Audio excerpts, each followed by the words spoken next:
Okay. Cool. Welcome, guys, to this advisor talk. Today we have Helena Wadsley with us. Helena is a Vancouver-based artist working with performance, video, and community-based collaboration, drawing, and painting. Her work involves careful studies of material and processes by which we develop a sense of belonging. She has been the recipient of the Canada Council and the BC Arts Council grants, and she's also a professor um, in Canada teaching fine arts at the university level. So welcome, Helena. Thanks so much for joining us and sharing with us today. Yeah, thanks for having me, and thanks everyone for attending. So yeah, a little bit more about my background. My first degree was in art history, and my art history background, like back in the dare I say back in the 80s, like my art history background was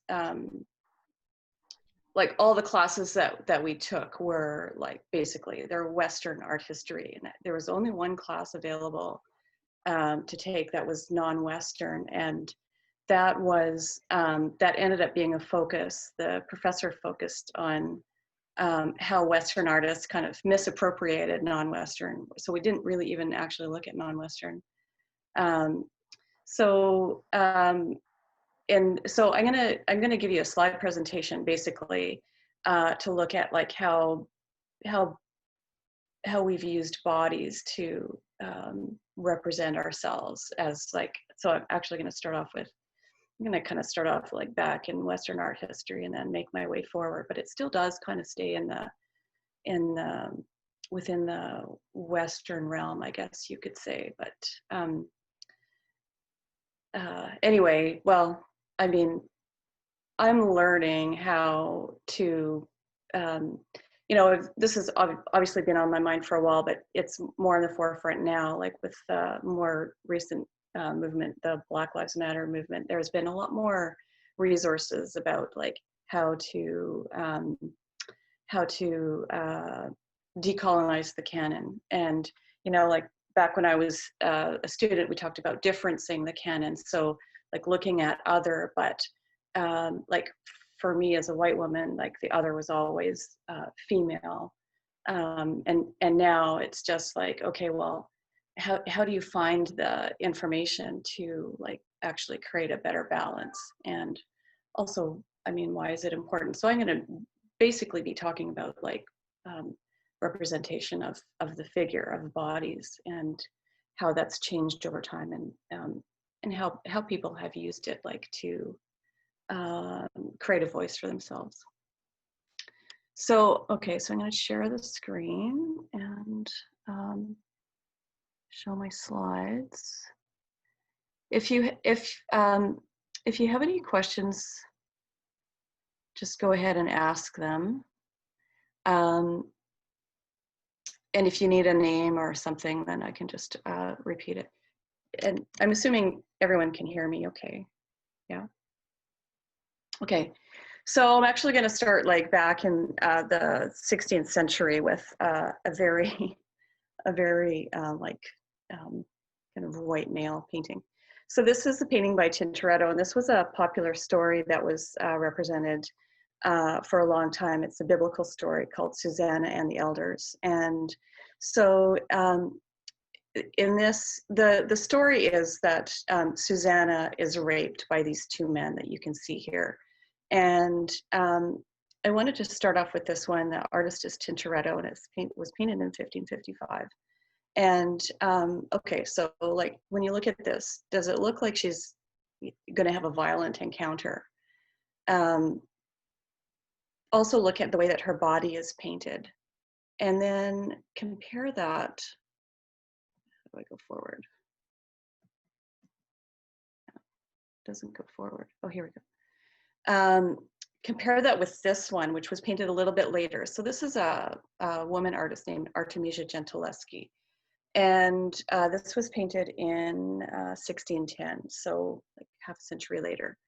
But look at the difference. So it's a rape scene. It's the same story. It's Susanna and the Elders. If you compare the way that the bodies have been painted, like it's much I mean, it's evident that like she had a greater familiarity with the female body. Also, she was raped by her painting teacher when she was a teenager.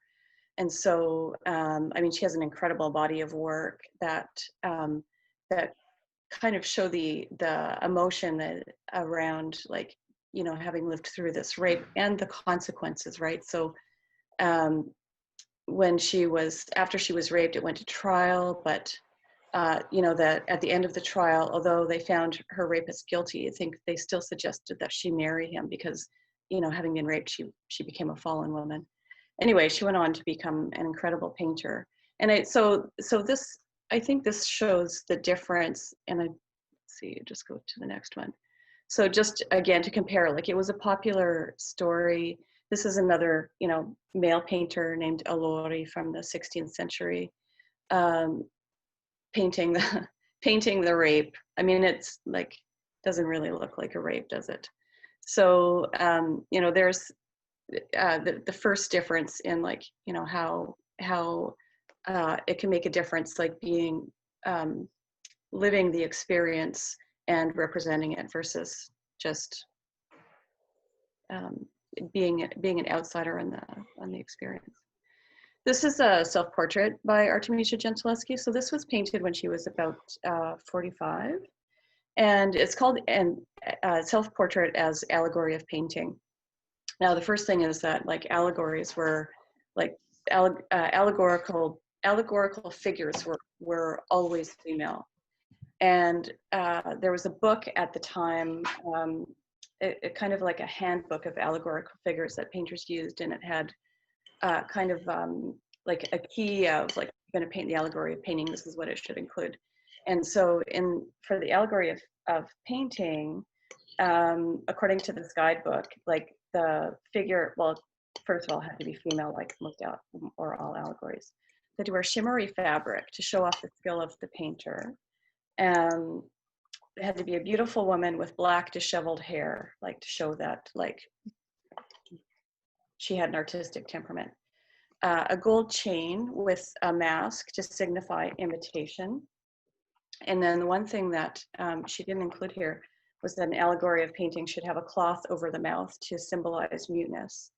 And, like, at this point, like, she's mid-career, she didn't include the gag because, you know, she felt that she didn't need to comply with silence.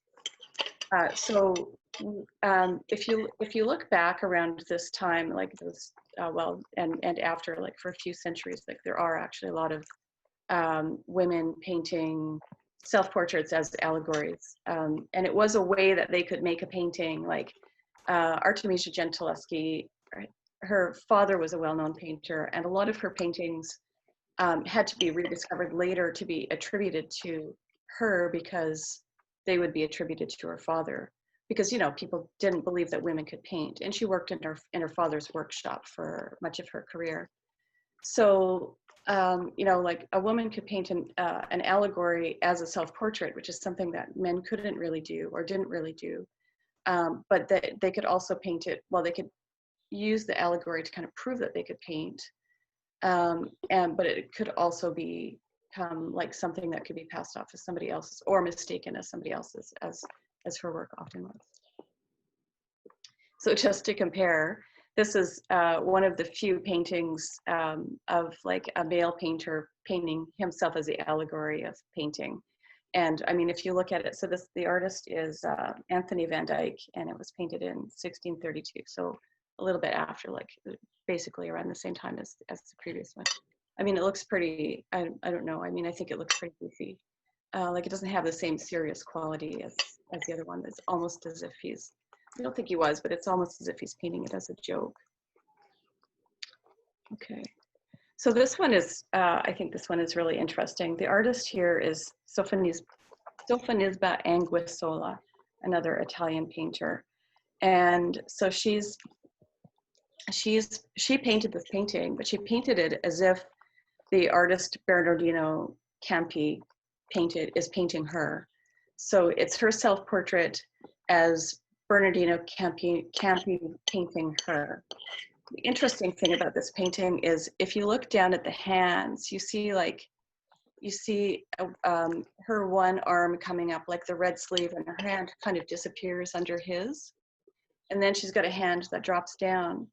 So in the finished painting that people would have seen at the time, that hand that comes up was actually not visible because it was covered with a dark varnish. So you only saw the hand that's dropped down and it's holding a glove. But in the original, and she painted it out, her hand is coming up as if she's going to take the brush from him and finish the painting. So we only knew of this kind of like the truth in the painting later when the varnish faded.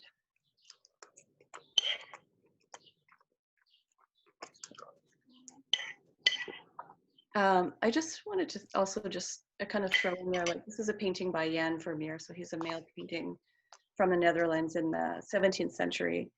And, you know, of course, we all know of like Madonna and child paintings, but also at that time, like women were, well, in the Netherlands, the Protestant ideology was that like women were, women were painted either working, if they're not Madonna and child, they're, so there's that mother and child element as well. They were, so if a woman was working like this, she's pouring milk, she was considered virtuous and good. But if she was represented, like if she was seen like reading, she's reading a letter in this one. This is the same artist, these two are both by Vermeer. But just to kind of show like, it was like one or the other. So if she's working, she's a good woman, she's virtuous. It means that if she's working, she can't get up to no good. In this one, she's reading a letter, which implies secrecy. So there's kind of the assumption on the viewer's part that it's a love letter, and therefore, like, you know, she's a slut. So it was one or the other, like she was working, therefore virtuous, or not working. You know, like in some of his paintings, he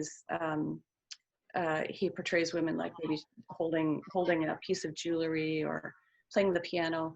Like those things all kind of represented the opposite of virtuous women, like they were slutty.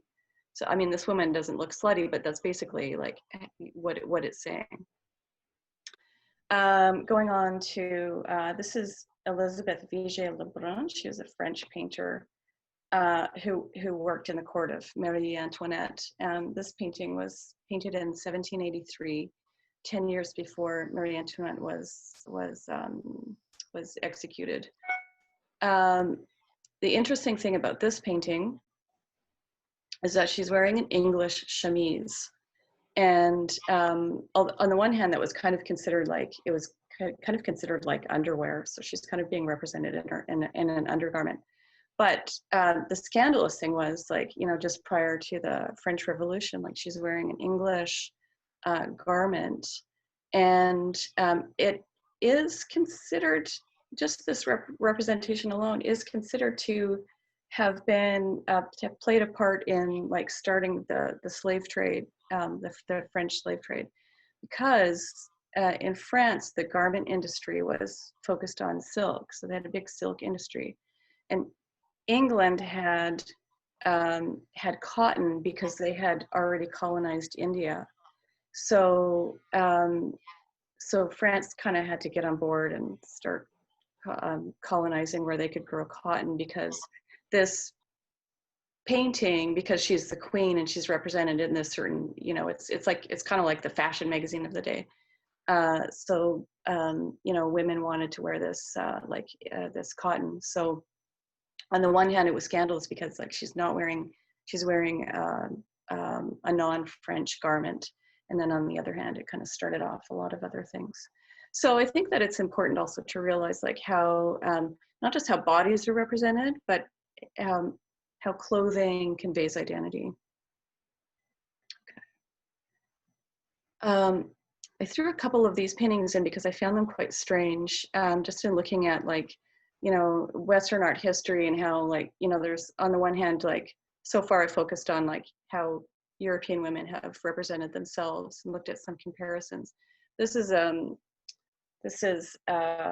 Italian woman painter. Her name is Rosalba Carriera.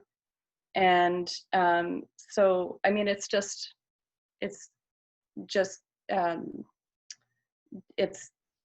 difficult to find like non-white, like in the kind of in the Western canon.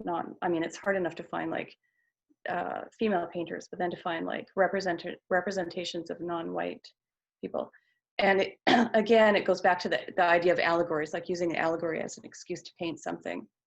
This one is called Allegories of Four Continents, Africa. It was painted in 1712. It was painted by women, but of course it has all of the stereotypes of like what they thought Africans were. This is another female painter, a French painter named Marie-Guillemine Benoit. And it's just called Portrait of a Black Woman. It was painted in 1800. And again, it was allegorical. So it has all of those like conventions of allegory, but this was like, so it has these conventions, but again, not of respectable women. The sitter, but we do know now that the sitter's name was Madeleine, and she was born in Guadeloupe, and she came to France. We don't know if she came to France as a slave or a servant, but at that time in 1800, slavery wasn't legal in France. So she arrived as a free person. But at the same time, we don't know why the artist Marie-Guillemine Benoit painted this. Okay, so here's another representation of Black women in Western art history. This is, you know, that very familiar painting, Manet's Olympia, painted in 1863. And though now we know more about the woman, and the reason why we know like who the women are in the paintings is that, you know, like people went back and searched for records about models and so on to figure out who these people were, because otherwise they were anonymous. So the woman holding the flowers, her name is Laure, and again, it was also painted after slavery was abolished. So she's not represented as a slave, but definitely as a servant. So she does fit all of the stereotypes of the time. She sinks into the background, right? She blends in, like, you know, like at first glance, you don't even know that she's there. It's like you don't even notice the black cat. At the time, the scandal had nothing to do with the black servant. The scandal at the time was that you had this woman who is nude and she's looking out at the viewer. Like that gaze back was the scandal, and nobody even regarded the other things going on in the painting. Here's Manet again with his Luncheon on the Grass, painted in the same year, 1863. So then, of course, you know, you have this representation of men very different from the way that women were represented. Okay. This is a painting by Suzanne Valadon. This is later in her career in 1923. It's called The Blue Room. But I think that you can see the difference. So Suzanne Valadon was a French painter, but she started off as a model. So she spent about 10 years earlier in her life. Like, she wasn't modeling at the time that she did this, but she worked for all those, you know, kind of big names in Paris. So she had that experience of being represented.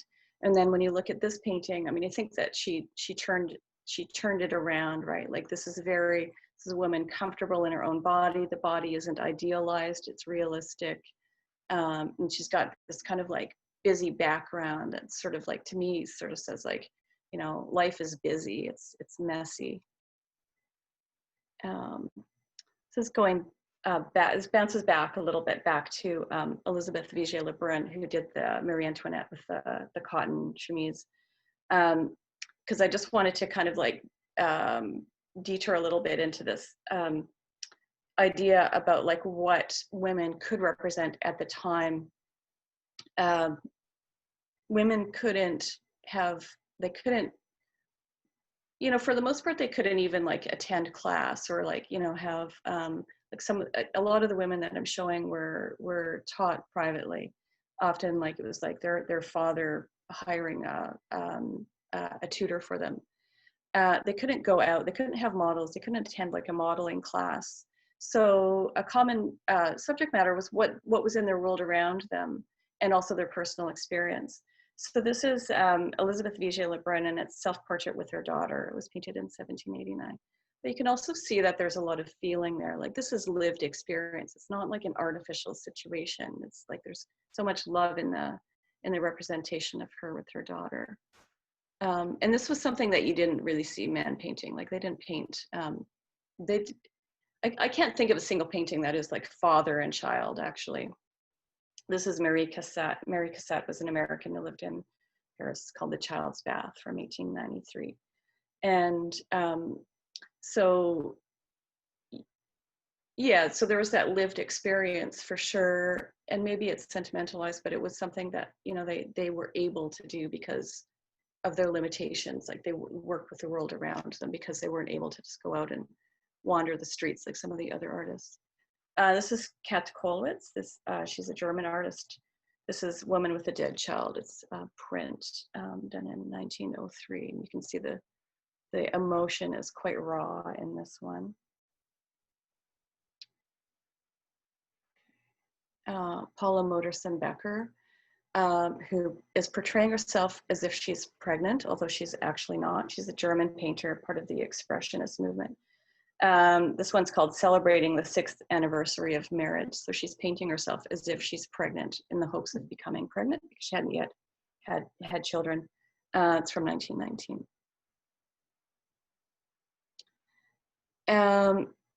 So now kind of moving into the next stage in my presentation, this artist is African-American artist named Meta Val Warwick Fuller. Her name's kind of a mouthful. Mother and child. So that was kind of my segue into this. This is painted in 1914. Meta was born in 1877. She died in 1968. She was a member of the Harlem Renaissance, but she developed her reputation in Paris, as quite a few of them did. Like, they would go to Paris or Europe because they found that it was essentially they found that it was a less racist milieu to be in. But so here she's doing the mother and child, but she was known for depicting events of social injustice. So this one here is also by her, Meta Val Warwick Fuller, and this one is a portrait of Mary Turner, who was lynched in the U.S. Okay, this is Edmonia Lewis. Edmonia Lewis was African American and Native American. She was born in 1844, died in 1907. And her work, so this is Hiawatha. It was done in 1868. And she spent most of her career actually in Rome. And she used neoclassical style to represent like themes of like more like from her life. Like, so she kind of did equally like Native American and African American themes. This one is Augusta Savage. The work is called Realization, and it was done in 1934, but she was born in 1892, also associated with the Harlem Renaissance. So she studied in France for 2 years. She struggled financially, like when she was in France, you know, I think she was recognized for her talent, but she was barred from getting funds, like winning like grants, basically, because they wouldn't give them to Black people. So she struggled financially. She was in France for a couple of years, then she came back to New York City, but then she moved to the country and basically made a living selling like chickens and eggs. And she even worked as a lab assistant in a cancer research facility.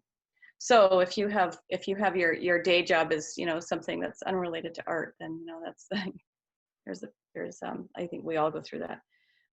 She also, because of her lack of funds, like a lot of her work didn't survive because a lot of it was in clay or plaster, and she didn't have the funds to like do a bronze pour of her cast. So unfortunately, we don't have a lot of her work. Okay. This one, the artist is Selma Burke, another one who was part of the Harlem Renaissance. She lived from 1900 to 1995. She was factory truck driver during World War II. So she got her MFA when she was 41 years old. In fact, later on, when she was about 70, she got her PhD in arts and letters. She was known for doing portraits of famous African Americans, as well as expressing emotion and family relationships. So this is a wood sculpture. And then here's another one of hers, Selma Burke, mother and child. And I don't know, I think they're so beautiful. Like they have like these mother and child portraits, they're just so full of emotion. This one is Betty Saar, Liberation of Aunt Jemima, which she did in 1972. Betty Saar was born in 1926, she's still alive. So here you see like, also like just on another note, but you know, they are trying to change the name of Aunt Jemima, the syrup, if you're not familiar with it, the syrup bottle. So yeah, obviously here it's all the stereotypes, but she's overthrowing the stereotypes. So she's collected these representations of Aunt Jemima, that typical kind of like mammy, and she's given her a voice, and also like, and you know, kind of an assertiveness by having her hold a rifle, as well as the stereotype of the broom as the woman as a servant. This one is Faith Ringgold, who was born in 1930, so she's still alive and working today. This one is called Who's Afraid of Aunt Jemima. Faith Ringgold was, or is, like she works with textiles, so she does a lot of quilt, because like the African Americans, there's a strong history of quilt making, and she managed to bring quilt making into visual arts. This one was done in 1983. And again, like, you know, she used quilts as a way, like, she kind of combined quilts with painting as a way of representing African American experience in a way that also like connected her to the culture. I think she started off like with her mother was a sewer, and they started off like collaborating, and now she's basically known for those. This is Lubaina Hamid, who lives in England but was born in Zanzibar in 1954. She works, so she's still alive today, and she works with forgotten histories of people of African descent, and challenges like the white and social hierarchies. So she's also like, yeah, looking at like breaking those stereotypes, creating a voice, and using the body as a representation to do that. This is a younger artist, South African. Her name is Billy Zangiwa, and this was actually done in 2020. So it's called At the End of the Day. Billy Zangiwa also works with like the idea of quilting or applique, so using fabrics as something that, you know, she feels like she has a strong connection to, and she paints just sort of like what she calls everyday feminism. So, you know, she's a mother, she's a woman, she's a Black woman in South Africa, which of course has very, very horrible history of apartheid. But she does these, a lot of her work is actually quite like joyous in her representations of herself and her family. Okay. This is Bisa Butler, who's an American. This one's called Asantewa. It's also from 2020, it's very recent. Working with quilts, so they can't really tell here, but it's all done with fabric. So she's looking at African heritage by using African textiles to basically, like, the whole quilt is constructed with African textiles. This has kind of a similar look, but it's just painting. It's Amy Sherald, who of course painted the portrait of Michelle Obama. It's from 2016. So interesting thing about Amy Sherald is, like, so all of her paintings are figurative. They're like portraits. They're kind of like, very kind of like frontal with this kind of flattened background. But her skin, she does all of her skin in shades of gray as a way of challenging perceptions of Black identity. So that's the one thing that's quite constant in her work. But I mean, you'll also see, so there's this one, and this one, Mother and Child. There's that presence of patterning too, which relates to textiles, I find. This is Micheline Thomas. So she's another younger African-American woman. This one's called Déjeuner sur l'herbe, or Luncheon on the Grass, referring back to that painting by Manet from the 1860s of the clothed man with the nude woman. But she's got like three Black women as a way of creating empowerment. This is from 2010. Micheline Thomas, you can't tell in the slide, but she's known for, like, she does these collages, but she works with like, she adds rhinestones to it's kind of her trademark, but you can never really see it in the slide. But when she was at art school, like, she couldn't afford like paints from the art supply store, so she went to the dollar store to buy materials, and so that's where she got like the rhinestones and other things. And that basically became her signature style. So she's using, so you can see here, there's the element of patterning, which go back to that, like, connecting to the idea of textiles. So there's the history, the African-American history of quilting, and then the African history of textiles. And then that sort of like that kind of like everyday lived experience of, lack of finances with the dollar store materials. This is, I'm almost finished. This is Simone Lee. This is called Loophole. I just wanted, this kind of is my segue into my next. I just have 3 slides after this, don't worry. This is from 2018. So she's kind of like, so Simone Lee is another African-American artist who's, this kind of like sums it up, I think, with all of the stereotypes. Like, you've got the vessel, like the woman as a vessel, like the Afro hairdo and everything. I just wanted to finish off with a few, I mean, I could have shown like 100 slides or more, just to try to get like, like all the things that kind of grab my interest and speak to me about, like, maybe where we're coming from and where I would like to see us going, like in art history and practice of art.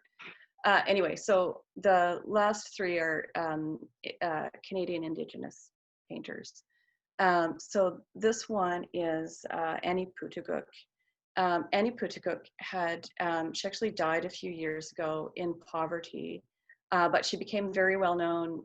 She's from a community in northern Canada where like the Inuit people didn't have a tradition of, making art, like, that hangs on your wall. Their art form was like in their clothing, or carving things that, had a function. But, basically, white people came to this community, Dorset Bay up in the Arctic, and said, oh, well, you could make money by making these prints. So it started off as a printing cooperative, but then developed into drawing as well. So Annie Putuguk comes from a family of artists who were known for their drawing. And she drew like the life around her in a very frank way. The title of this is Man Abusing Woman. It's from 2002. And so here's another it's a representation of women that's not idealized. representation of like Indigenous or Inuit life that's not idealized.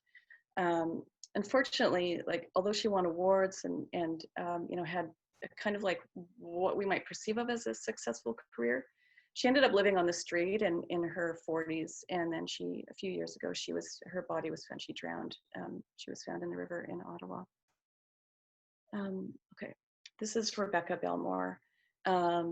This is called Fringe from 2008. Rebecca Belmore does a lot of performance art, very, very evocative, and really looking at like stereotypes of Indigenous culture.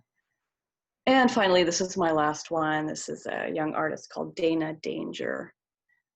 So yeah, just to kind of finish off that idea of like, you know, how we represent our bodies, I feel like it's so important, and can be, obviously it can be done in a stereotyped way where, you know, the body has no voice, or it can be done like, you know, here her mouth is closed, but her stance says everything. So that's it. I'm gonna stop sharing now.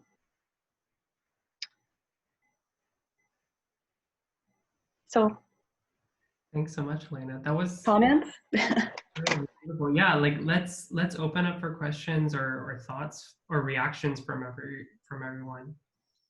I'm like really open to criticism, because like, you know, I know that my you know, the way that I learned art history was skewed, and you know, I'm like really interested in just trying to figure out like how to you know, essentially decolonize the canon. Like, you know, I teach students, like I'm really interested in kind of like getting feedback on how to decolonize the canon better. For, I mean, that's kind of a catchphrase, but yeah, so yeah, I'd like to hear what your comments are. I actually wrote a question down related to that, which is like you talked about, you mentioned it like in passing, I think, with a few of the pieces, which was we had to like go back and research, or we had to kind of like find out more about the artist. Is there like a part of art history or like people who do that, like in your faculty, or like art historians who are, you know, actively kind of researching those kind of things, and what's that process like? Yeah, I mean, like we only knew about Artemisia Gentileschi, for example, that painter that I showed at the beginning from the 1600s, because like feminist art historians went back and looked through, you know, they looked through paintings and documents. Right now in Florence, Italy, there's an organization. What are they called? I can't remember the name, but it's like women artists, but they have basically gone into like the museums and dug out all of these paintings that have never been shown. They have like heaps and heaps of paintings, and they've researched, like they're doing this now. They're researching and finding out about these artists that just got forgotten. Like they just don't get shown, you know, they're in storage. So they have to be brought out and restored. But even the fact that we know, like, even somebody like Georgia O'Keeffe or Frida Kahlo, who's like, I mean, those are household names. They became household names because of feminist art historians. So otherwise they just, yeah, they just, you know, they don't get shown because, like, you know, people don't consider them important. I just bought a book called Women Can't Paint. And I mean, obviously the writer, who's a woman, doesn't believe that, but even just in that book was born out of something that George Baselitz, the German painter, said in 2013. He basically said women can't paint. He kind of wrote a little, like a treatise on it, like, yeah, like, okay, well, they paint, but they paint badly, is basically what he said. In 2013, he said that. So even today, like, you know, there are books being written called Women Can't Paint. The book is essentially about, like, you know, why women women's art is still valued less, right? So it's kind of a book full of charts of like auction prices and so on. So I think yeah, there's still work to be done, even just on like kind of like, what we call differencing the canon, like equalizing the gender balance, not to mention like making it not so like white focused. Definitely. Yeah, I was gonna say I think through some of your comments, you're also talking about the consumption of art and the maybe certain societies or certain like groups of people like men or consume different kind of arts or created certain kind of art. And I think even today, like you were just saying, that book also speaks to kind of like the inequality that we still face and still need to look at for sure. Yeah, but I think things are changing in a really like incredible way. I mean, even just although this like more recent Black Lives Matter movement is not the first, it's not the first one. It's like it's not the first time that we've heard that phrase, but this one really made a difference. I find like there was such a surge of like resource material. I mean, I mean on the one hand, you can look at it negatively because every museum felt like they had to take on, you know, they had to make a statement about Black Lives Matter. And so it kind of became like, oh, if they're doing it, we better do it too. But, you know, they also recognized that it wasn't just enough to say those words, but to actually put out like, here's information on how we can all do this and we can all be better. So I think that's really great. And I think it like gives us a lot of material to use in order to learn, right? To recognize like the omissions and make up for them. Yeah. Thoughts from anyone else? I don't want to be the only one asking questions. If there are any like names of artists that you found interesting but didn't quite catch the name, I can go back and give you the name. Would you be willing to send us like a list of all the art? Because some of them I didn't know how to spell, and Yeah, for sure. Yeah. List. Yeah, I can do that. I'm also wondering, I haven't fully flushed out this question in my head, so I'm sorry if it's kind of hard to understand. But in the beginning, you talked a lot about allegory and how that played a role in like those early like 1500s, 1600s paintings, and how it was kind of important in terms of people understanding the work, and then also maybe upsetting like norms that people have of these women or artists. And I just wonder, like, I was watching some of your videos earlier this morning and looking at more of your work, and this is kind of specific, so feel free to answer this however, but I just am wondering how or if allegory and like conventions of allegory play a part in your work, and if so, I guess any sort of convention might feed into a sort of normalized canon of something, and how you can use allegory to kind of upset preconceived notions of like what a woman is or what a woman should be doing, and if you like play with allegory at all, especially in the videos that I was watching. Yeah, feel free to answer that however. Yeah, no, I think that I don't think of allegory, but I do think of stereotype. Yeah.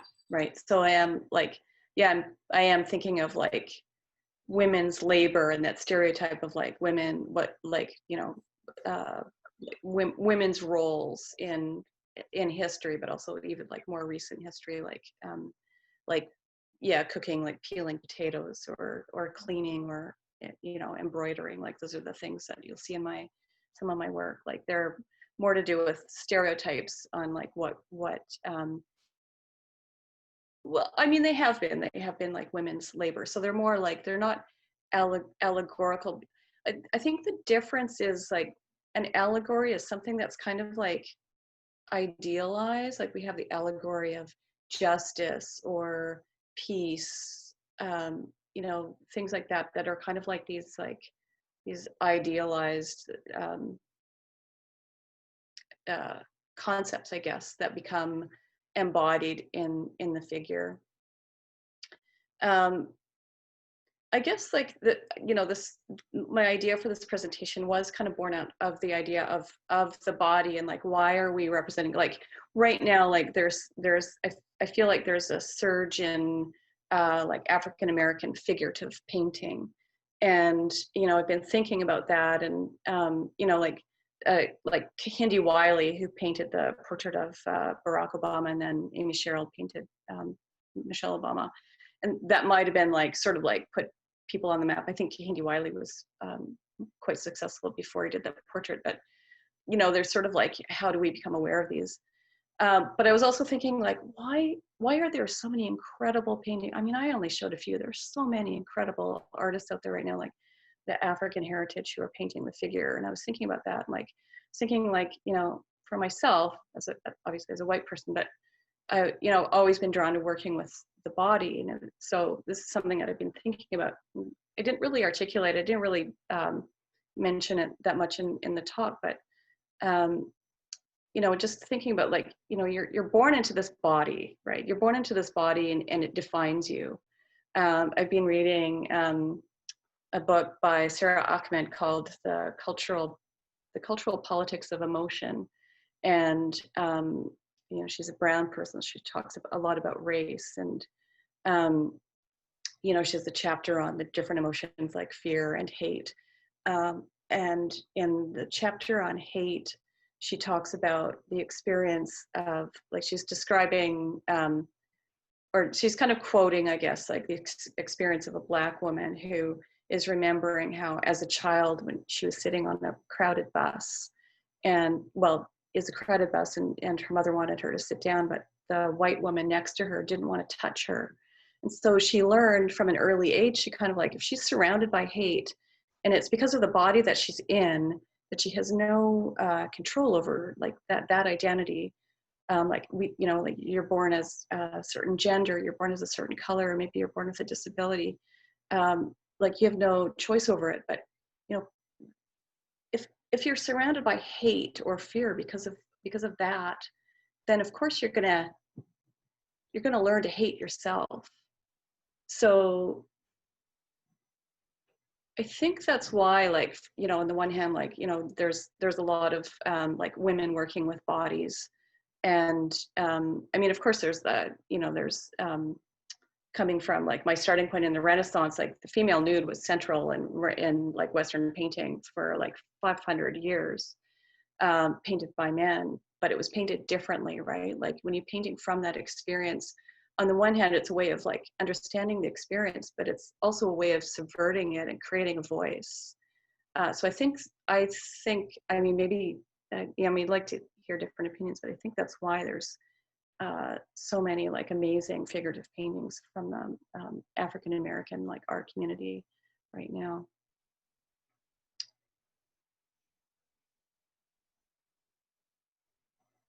I don't know, Maddie, if I answered your question. I think I went off on a tangent. I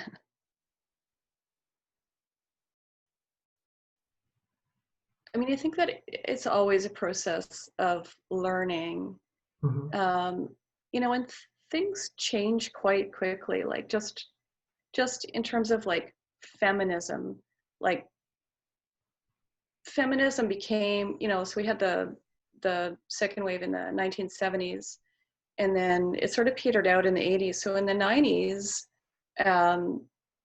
which was when I was, getting my education, it was bad to call yourself a feminist. Like, if you asked most women, like, they'd say, no, I'm not a feminist, because, they thought of, like, these kind of stereotypes of bra burning, which nobody ever really did, but, that's what, people think of.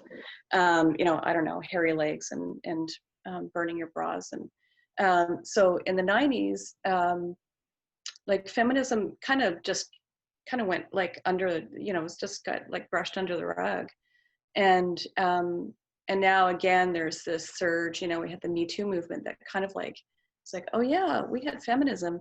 And all of a sudden, like, just recently, we've had this surge of feminism again, but it was kind of like, the 1970s, which was the second wave, because, the first wave was the fighting for the vote. All of that work was done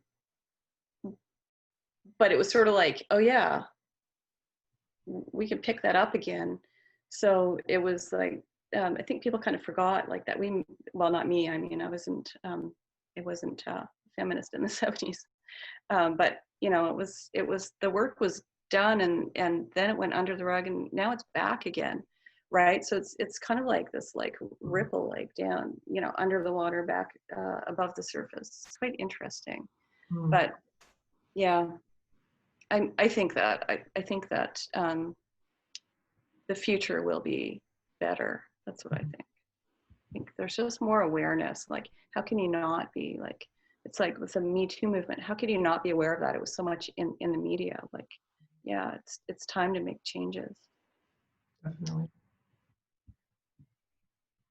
Cool. Anyone else? Any other thoughts? Yeah, I just have this thought about appropriation of African culture, and I think like we learn in school that Picasso and the Cubists have their inspiration in African sculptures and things, but historians just say that doesn't give the importance to the African art, because if you look to the sculptures, they are Cubists already, and they have this third dimension, and people attribute to Cubism this really big change in European art, in art. But if we think so, that change came with Africa, and not it's an appropriation of Picasso and Braque, and then they call it Cubism somehow.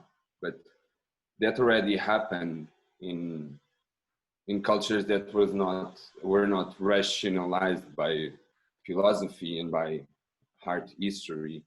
So it's just this thought that, and history of art don't mention this. Just say, oh, this was the inspiration, but the inspiration is the whole thing.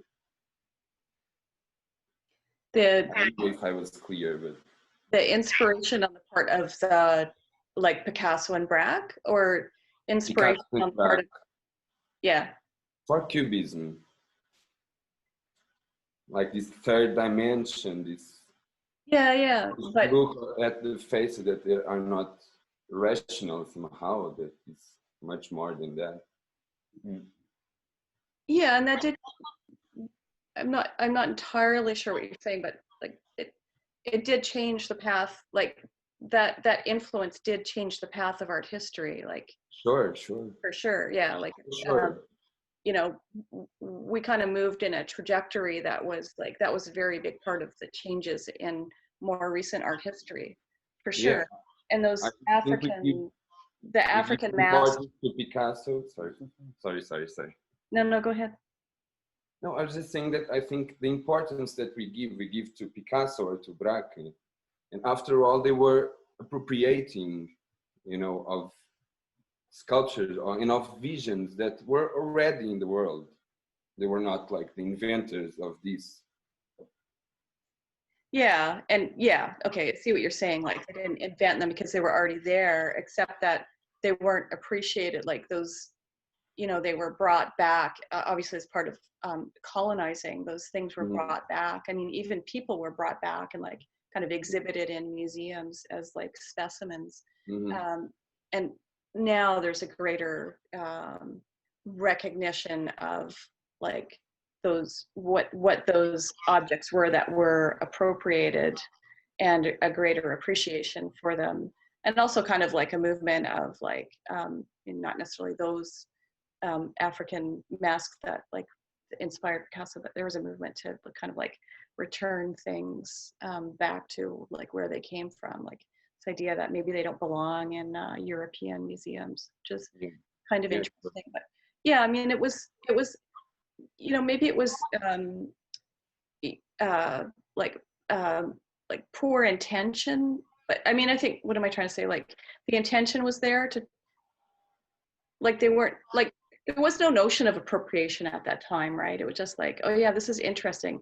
It's exotic, sure, which is like not a good way to look at it, but you know, they were like maybe their intentions were good, but they ended up not being good, right? When we look back in art history, like they're still like idealizing and exoticizing. But there was no notion then of like racism or like, you know, they just, it was, unfortunately, it was so entrenched in their like ideology that like other races were inferior. Yes, it did bring like that knowledge of other cultures to the Western world.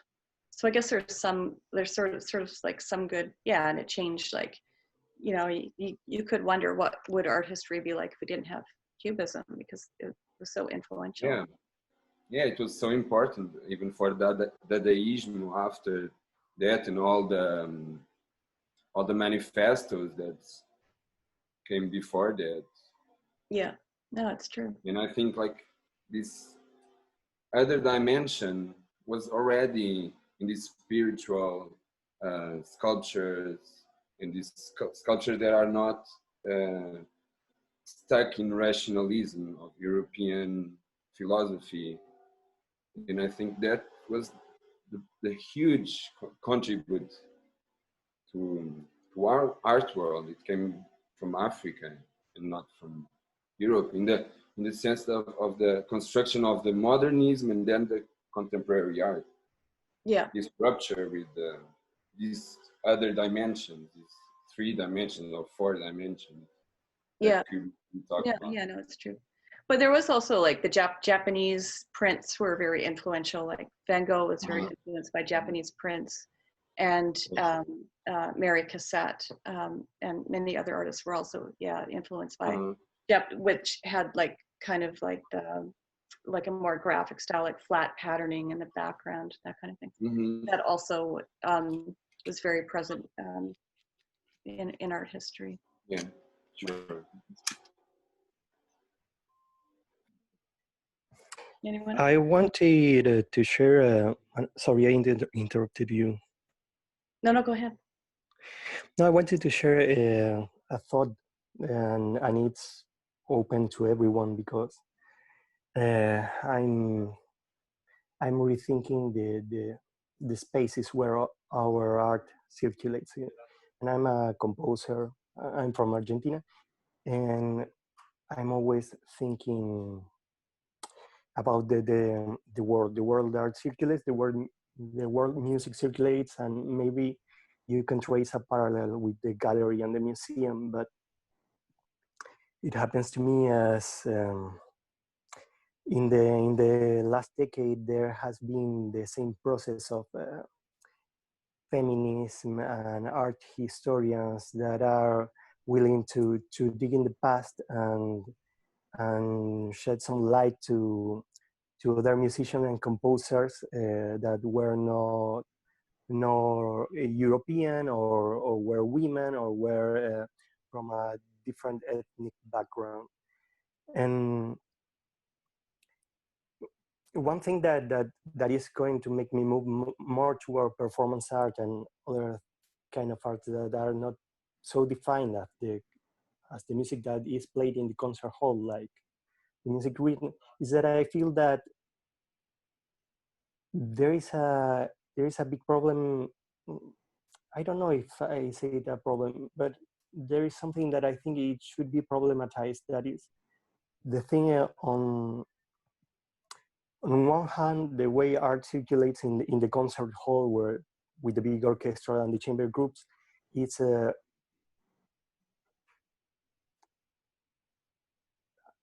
I don't want to sound too anarchist, but it's, I mean, the repertoire that is played there, the music that is played there is so canonized, it's so close, it's so crystallized, that it's not only hard to bring, I mean, women composers or composers from different ethnic backgrounds or sexual identity backgrounds, because it's also difficult to bring white European composers from the classic and romantic era. I mean, it's hard to bring something that is not Mozart, not Brahms, not Bach, not Beethoven. I mean, And we can imagine that there were not only 3 composers in Austria during the 19th century. I mean, there were a lot. And we cannot bring even them that are white male Austrian composers.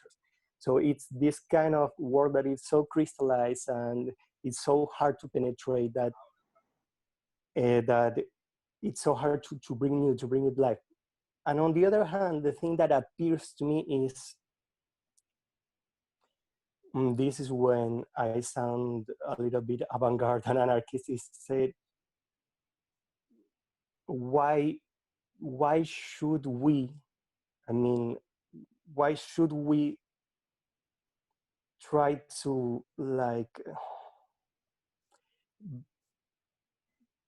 don't get me wrong, but I feel that the system and the whole way the art circulates there in the concert hall is so Eurocentric, colonized, cis heteropatriarchal, and it's in its very essence.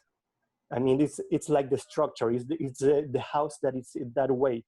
So one way of me from moving towards this world to new art form is the way that to say that this world is in its essence in that way, because it was built around the concert hall was built around the European bourgeois and monarchy, and it's kind of the way that making racialized people from different backgrounds and to play to this game.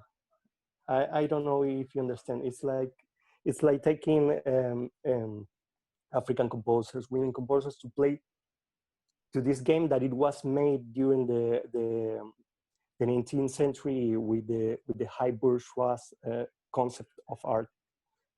And my thought that could be taken as a parallel with the museum and the gallery is how are we bring new air to these places, or we should bring another way to the way art circulates that is not in its essence based on the bourgeois idea of art. I know I said a big concept, I talked a lot, sorry, but it's something that I'm always thinking these last days. I think, yeah, that's a really good point, because I think that we are, we're still immersed in a very Western way of thinking that actually came out of the Renaissance, of this idea of a hierarchy, right? So we have a hierarchy of, like, maybe classical music, like in the hierarchy of genres of music, classical music is at the top as, like, the apex. In the same way, like in art, it was painting was at the top, and then sculpture, and craft was somewhere like way down. We still think this way, right? Because, like, although it's a learned way of thinking, you learn it from, like, the moment that you're born. Like, we have this hierarchy, like our way of categorizing, but it's still very Western. And I think that maybe it is starting to break down, but like, people have to make motions to break the hierarchy. It's like the idea of the other, like, there's a hierarchy, but there's also like, we think in a very like binary, polarized way, right? We have good and bad, black and white. And I only recently started thinking about, like, how that is racist in itself. Like, we say black and, like, why do we say black and white? Like, why does black have to be opposite to white? But those are ways of thinking that are so entrenched in Western culture. So then, when you say, okay, well, we know that there are more composers than those three, but, like, for so long, those three have sat at the top of the pile, right?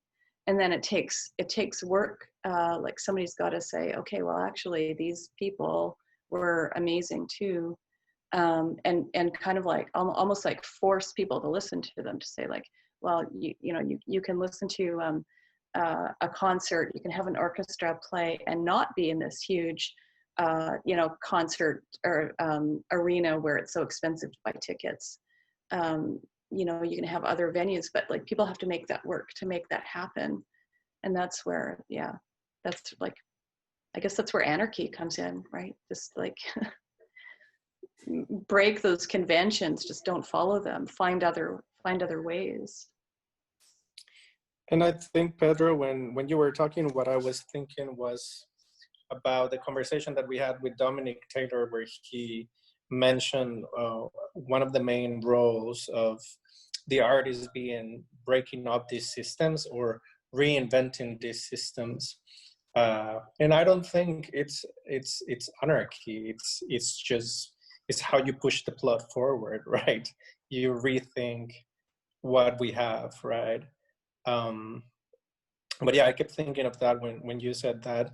And I think in the past months, I've been fascinated by Theaster Gates and the work that he's doing in the south side of Chicago, and how he's an artist that he could be anywhere on this planet, and he has the rapport to do whatever on earth he wants, and he's just changing society with his art. He's reinventing these neighborhoods where these Black neighborhoods where the resources just flew out, and he's bringing all of that culture that I think Gabriel was talking about as well, that we appropriate that culture, and people love to say good things about how beautiful these paintings are or this music is, and but when it comes to actually making a statement and stand up and speak on behalf of these groups of society, we don't do it. But yeah, I think Theaster Gates is a very good example of someone who's standing up very strongly and saying, well, here it is beautiful, and it is ours. You can come look at it, but it's ours. Yeah, he's a great example, because he's also kind of like finding alternative venues. And yeah, it's true, he could do whatever he wants. I mean, he's giving these kind of buildings that are, not,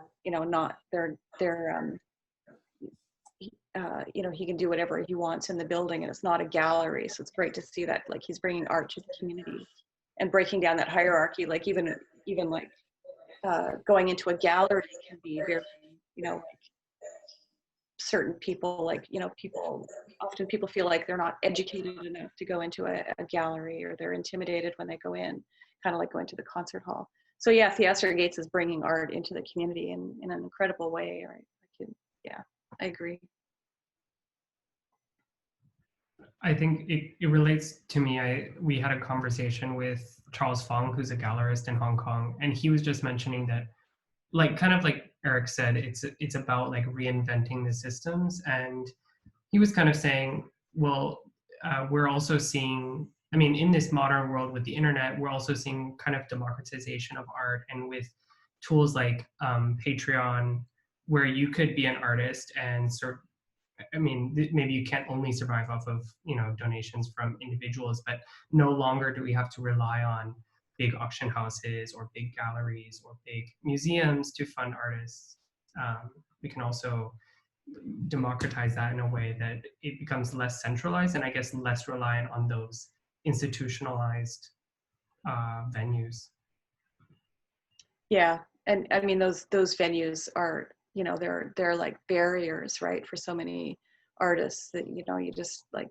So yeah, there are other ways.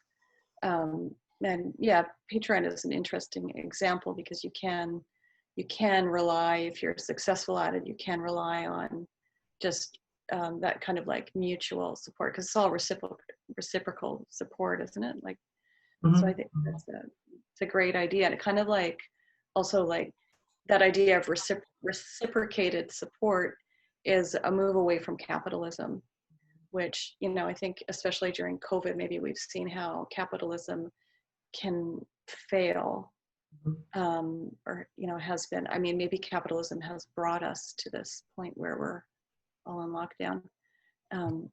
So now, we can start to look at like a friend of mine who lives in New York State when the lockdown started, I asked him how he was doing. He goes, oh, well, you know, he's trading like food with his neighbors, right? So he's doing fine. So like that's, you know, this movement away like into a more like circular economy that, I mean, things will change, like born out of, you know, crises. Things will change for the better, hopefully. I mean, I'm hopeful. I'm optimistic. Yeah, for sure. I know we're a little bit over, Helena. Anyone else kind of like last call for comments or questions? I had a quick thought, just kind of picking up on some things that were being said, you know, like about rupture or breaking with the canon and breaking away from the canon kind of thinking. And I also just wanted to say that I feel like, aside from questions around I think that the questions around representation should not also be dissociated from institutional critique. And also like the roles that, you know, kind of art institutions and art spaces and, you know, these entities a long time have also contributed to, like, you know, fetishizing or erasing or all of those things.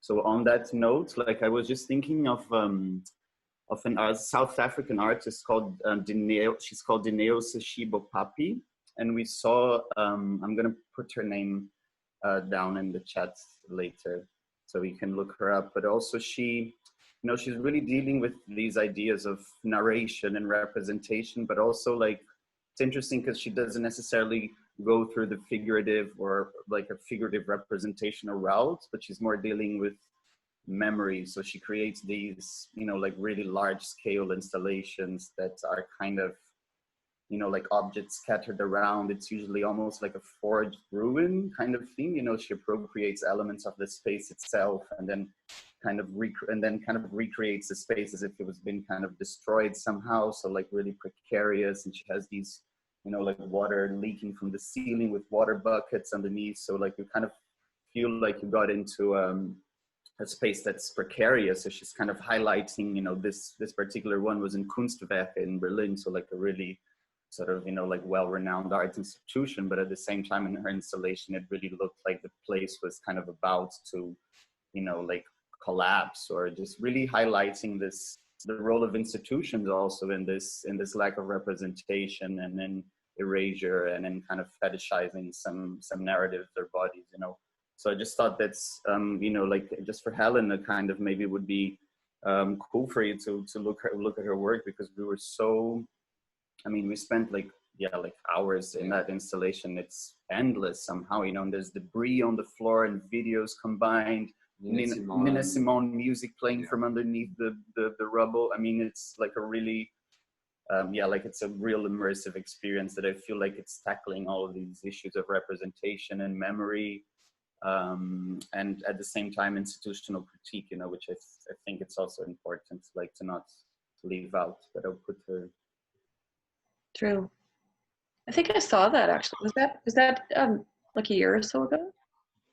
I think it was 2 years. Yeah, 2018 maybe. Yeah, I think I saw that.